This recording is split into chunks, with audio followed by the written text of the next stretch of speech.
안녕하세요, 구슬지입니다. 여러분, 오늘 영상은요, 제가 공부를 못했는데 공부를 잘하는 학생으로 탈바꿈하게 된 그 방법, 그 비결을 공유하려고 합니다. 그 비결은 말이죠, 바로 제가 중학생 때 학원을 그만두고 인강으로 공부를 시작한 거예요. 그래서 이번 영상은 고등학생 친구들보다는 중학생 친구들에게 도움이 될 만한 영상입니다. 고등학생 때 공부법은 제가 따로 업로드를 해놓은 적이 있었는데 제가 어떻게 고등학생 때 공부를 잘하게 되었는지 이런 부분에 있어서는 한 번도 제가 말씀을 드린 게 없더라고요. 깔린 이야기들?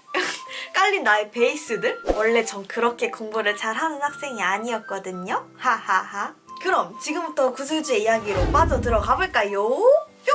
구슬주!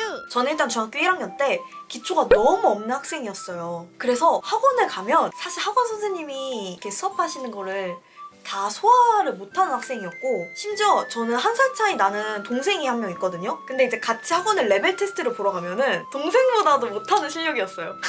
그냥 평균 또래보다 수준이 확연히 떨어지는 거죠. 계속 그래서 학교랑 학원 둘 다 이제 진도를 다 못 따라가는 학생이었어요. 그래서 저는 그때 판단을 했죠. 어차피 나는 학원을 다녀봤자 소용이 없다. 돈만 아깝다. 학원에 에어컨비 내주는 사람이다. 그래서 바로 학원을 다 끊게 됩니다. 인터넷 강의로 시작을 하겠다고 마음을 먹어요. 바로 종합반을 끊습니다. 그때가 중학교 2학년이었을 거예요. 그러니까 수학만 과외를 받고 이제 나머지는 다 인강으로 이제 공부를 시작을 했어요. 너무 잘한 선택이었죠. 저는 그때부터 인생이 달라지기 시작합니다. 정말 공부뿐만 아니라 인생이 달라졌어요. 그래서 제가 중학교 1학년 때는 받았던 성적이 국어 50점. 목표가 반에서 10등이었어요. 근데 제가 인강으로 공부하고 나서 중학교 3학년 때는 반에서 2등까지 해봤고요. 결국엔 고등학교를 가서는 1등도 해보는 경험을 하게 되죠. 야! 중학생 때는 반에서 10등 안에 드는 게 목표였던 아이가 결국 고등학생 때는 1등을 해보게 된 이 과정의 1등 공신은 중학생 때 제가 인강으로 공부하면서 습관을 들여놨던 거. 이게 진짜 컸어요. 인강을 들으면서 어떤 부분이 좋았고 그리고 어떤 습관이 고등학생 때 도움이 되었는지를 설명을 해드리겠습니다. 그래서 제가 정리를 해봤어요. 인강으로 제가 얻게 된 3가지가 있더라고요. 첫 번째는 개념 정리, 두 번째로는 시간 관리, 세 번째로는 주체적인 태도였어요. 일단 먼저 첫 번째로 개념 정리는 말이죠. 사실 모든 과목을 공부할 때 개념이 가장 중요하다고 하잖아요. 근데 제가 기억했을 때 국어 수업을 듣는데 선생님이 갈래, 모시기, 제재, 모시기, 특징에 뭐 사음보, 삼음보, 의문 막 이런 거 있잖아요. 근데 제가 그 말을 하나도 못 알아듣겠는 거예요. 그래도 어느 정도 한국말이니까 좀 감으로, 느낌으로는 알겠는데 명확한 개념을 모르니까 시험을 보면은 공부를 해도 다 틀리는 거예요. 변형되어서 문제 나오면 아무것도 모르겠고. 근데 옆 친구들은 다 아는 것 같은 거예요, 그 개념을. 인터넷 강의는 기초로 모르는 친구들도 들을 수 있게 강의가 마련이 되어 있으니까 제가 집에서 그 개념을 하나하나씩 다 공부를 할 수 있었던 거예요. 그래서 국어뿐만 아니라 뭐 사회, 과학, 베이스를 진짜 제가 정말 탄탄하게 다져놨었어요. 그래서 이때부터 와, 신세계다. 내가 모르는 걸 이렇게 너무 쉽게 설명을 해주다니. 그때부터 제가 인강 사랑에 빠지기 시작한 거죠. 그래서 두 번째로는 시간 관리 부분인데요. 학원을 왔다 갔다 하는 시간을 줄이고 에너지도 저축을 하니까 굉장히 내가 활용할 수 있는 시간이 많아졌어요. 근데 그러니까 인강을 처음 듣기 시작할 때는 열정이 있으니까 막 열심히 듣다가 이제 나중에는 학원에 가는 것보다 더 적게 공부하는 것 같은 거예요. 해이해진 제 모습을 발견을 하게 됩니다. 노트북 키면은 좋아하는 아이돌 찾고 막 영상 보고 있고. 여러분들도 찔리시는 분 있죠? 이제 그런 나를 반성을 하게 되면서 그때부터 플래너라는 거를 열심히 적기 시작해요. 인강은 아무도 저를 관리해주지 않으니까 그럼 제가 해야죠. 그래서 플래너를 쓰면서 시간 관리라는 거를 그때부터 시작을 하게 됩니다. 지금도 플래너를 쭉 쓰고 있어요. 제가 중학생 때 인터넷 강의로 공부 안 하고 학원으로만 공부했었으면 내가 시간 관리를 하는 게 지금도 그렇게 잘 할 수 있을까? 지금도 플래너를 계속 쓸 수 있을까? 라는 생각이 들 정도로 그때 제가 그렇게 차곡차곡 다져놓은 습관들이 지금 20대가 되었는데도 시간 관리를 할 수 있는 그런 습관을 만들어주게 된 아주 큰 배경인 거죠. 그래서 지금도 저는 플래너를 쓰면서 시간을 알차게 쓴답니다. 마지막 세 번째로는 주체적인 태도예요. 이건 정말 고등학교 갔었을 때 너무 좋았던 습관인데, 왜냐면 고등학교 들어가면은 선생님들이 자기 교재를 자체 제작을 하시거나 또는 EBS로 수업을 하시는 분들 분들도 계시고요. 범위를 이렇게 마구잡이로 하셔서 내가 이 시험을 준비하는 그 대비용 문제집이 나와 있지 않은 것도 있어요. 그러니까 문제를 직접 찾아야 되는 거죠. 인강으로 공부를 하다 보면은 내가 질문이 생겼을 때도 직접 Q&A 게시판에 적극적으로 올려서 답변을 받아보는 연습을 한다던가 직접 자료를 다운받아서 프린트를 해가지고서는 나만의 어떤 학습지 같은 거를 만들어 본다거나 관련 자료를 찾아본다거나 이런 식의 습관이 배웠던 거죠. 그러니까 고등학생 때 딱 걸맞는 문제집이 없었을 때 정말 자료 찾기 왕이 된 거야. 내 시험 범위에 맞는 나만의 문제집 이런 것들을 이제 잘 준비할 수가 있었던 거죠. 혼자 스스로 공부를 스스로 하자. 궁금한 거 그리고 나한테 필요한 거를 어떻게 찾아야 하는지 어떻게 적극적으로 해야 하는지 이런 거를 습관을 들였습니다.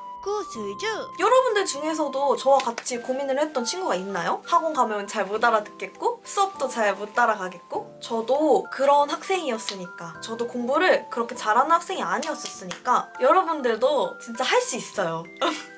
정말이에요. 동생이랑 1살 차이고 똑같이 여자거든요? 비교를 얼마나 느꼈겠어요. 내가 동생보다 1년을 더 살았는데 레벨 테스트를 보면 동생보다도 못하다니.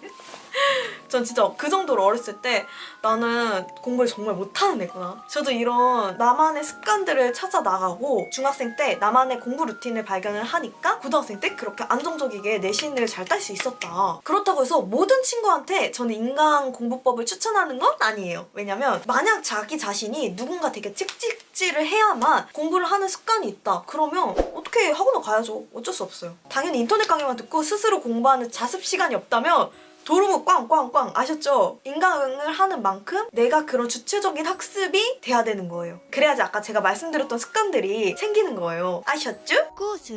그리고 제가 공부법 영상을 한 1년 전에 올렸었는데 거기에 되게 인강을 추천해달라라는 댓글들이 정말 많았어요. 그래서 중학생 때 이렇게 나의 성적을 업그레이드 시켜주고 개념을 탑재시켜준 인강 선생님들을 좀 소개를 해드리려고 합니다. 저는 중학생 때 엠베스트를 들었어요. 국어에는 유현진 선생님을 들었어요. 제 국어 50점을 정말 쫙쫙쫙 끌어일으켜준 개념 탑재를 빡 해준 너무 은혜로운 선생님이에요. 저는 이 선생님 수업 안 들었으면 고등학생 때 모의고사는 저리 가라고 진짜 내신조차 점수를 아예 잡지 못했을 거예요. 제가 몰랐던 그 의문, 사음부 이런 거 몰랐다 했잖아요. 이런 개념까지 엄청 예시를 들면서 잘 설명을 해주셔서 저한테는 너무 은혜로운 선생님으로 기억이 남습니다. 그 다음에 두 번째로는 사회의 곽주현 선생님이에요. 이 쌤이 좋았던 이유는 제가 사회를 되게 암기 과목으로만 생각을 했었거든요. 근데 곽주현 선생님이 되게 흐름을 이야기를 잘 해주시고 그리고 굉장히 되게 재밌게 설명을 해주세요. 사회에 되게 흥미를 붙일 수 있게 되었고 그리고 무엇보다 진짜 스토리를 설명을 해주시니까 그걸 이해를 하게 되면서 쏙쏙 들어왔던 것 같아요. 그 다음에 세 번째로는 과학의 장하나 선생님입니다. 저 장하나 선생님 너무 사랑했어요. 왜냐면 제가 과학을요 말이죠. 중학교 1학년 때 60점인가 그랬는데 마지막 중학교 3학년 때 중간 기말 수행평가까지 다 100 맞아서 과학은 진짜 1등으로 졸업했어요.